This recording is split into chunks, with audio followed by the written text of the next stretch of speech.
Here's a simple tutorial to how to make your own spec grinder.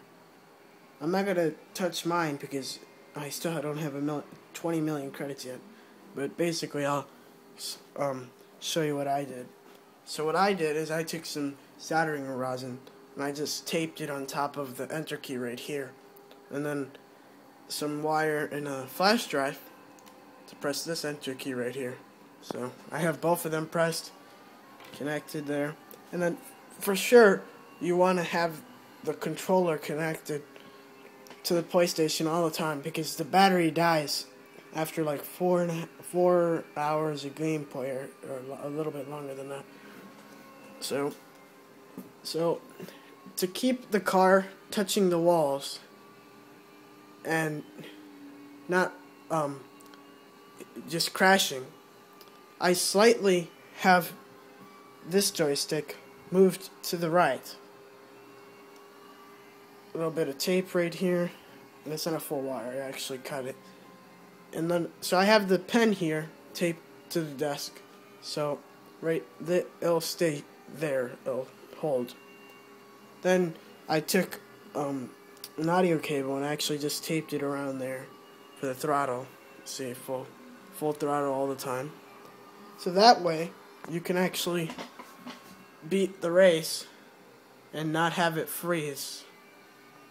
Or, I mean, not freeze, but crash and just stay there for a couple hours. And usually it'll beat the AI by a second. It'll take like 3 minutes and 40 something seconds usually. But this way, you know for sure that it'll beat the race.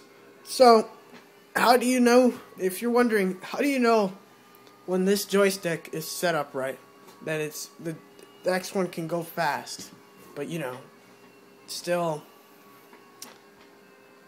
win the race?